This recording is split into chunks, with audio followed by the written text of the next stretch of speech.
Senator Ernst.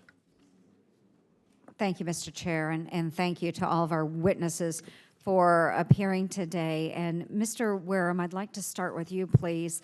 You had stated that Administrator Pruitt has stated, even during his own confirmation process, that he will uphold the law.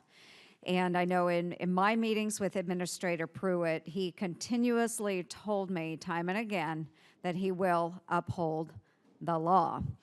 And last week, the EPA put forward a notice of data availability that would lower the annual biodiesel blending targets by the number of gallons imported, yet still allow those imported gallons to receive compliance credits. The EPA is also considering allowing exported ethanol gallons to qualify for compliance credits. Both of these moves are contrary to the spirit of the Renewable Fuel Standard and would undermine the program. Administrator Pruitt pledged to me, both in person and before this committee, to enforce the RFS as intended by Congress. Will you pledge to uphold the spirit and the letter of this law? Senator, if I'm confirmed, I would look forward to working on these issues with you. It is a law. Will you uphold the law?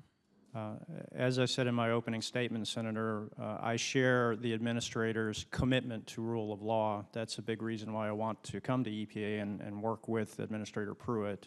He has a palpable commitment to that outcome. The RFS is incorporated in the Clean Air Act, and my goal, if confirmed, is to understand the law and implement the law. The intent would be to uphold the law, correct? Absolutely, Senator. Okay, that is the commitment that Administrator Pruitt has given to me, has given to many others, and this committee, is to uphold the law.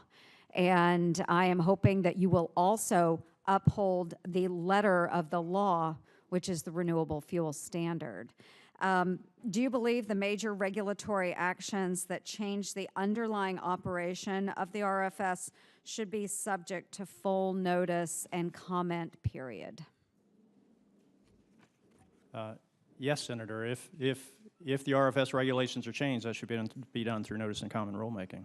Absolutely, thank you. And as part of the EPA's 2018 RVO rule, the agency proposed reducing the amount of cellulosic biofuel by 150 million gallons, despite evidence of growing production and demand for the second-generation biofuel. If confirmed, can you commit to ensuring that the cellulosic RVO numbers are based on an objective analysis of expected production capability? Senator, I'm going to take half a step back and just say this. The RFS is a very complex program, and there are extensive provisions within the law that govern how it should be implemented, and even more extensive regulations that EPA has adopted. So I have to say I know a bit about the RFS. I don't know everything about the RFS, and so I said this before, but I really mean it, that you know, if confirmed, part of what I need to do is fully understand the program, and part of what I need to do is fully understand your concerns, and I commit to you that I will do that, Senator. I do appreciate that, and we are happy to assist in any way with the education process there. The RFS is part of our code. It is the law, and we need to ensure that that law is upheld. Regardless of ideology, the goals of the RFS should be upheld. It is the law.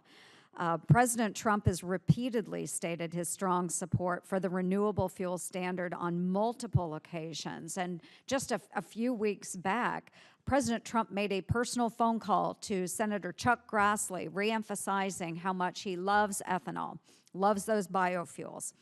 And so far, his EPA is on track to meet the deadline for annual rulemaking. That's important. Will you commit to upholding the timeliness of the yearly renewable volume obligations required under the RFS? Senator, if confirmed, I'll do everything I can to make sure we stay on schedule. I understand that there have been concerns with that in the past, and the EPA has had difficulty, you know, keeping up with the schedule. So if I'm confirmed, I'll do everything I can to try to keep us on track. Okay, I appreciate your answers very much. We will hold Administrator Pruitt to his commitment to uphold the law. We will do the same of you. If there is a way that we can be helpful in the education process when it comes to the renewable fuel standard, I am ready to assist. My staff is ready to assist, and I appreciate your commitment. Thank you very much, Mr. Chair. Thank you, Thank you, Senator. Senator Ernst.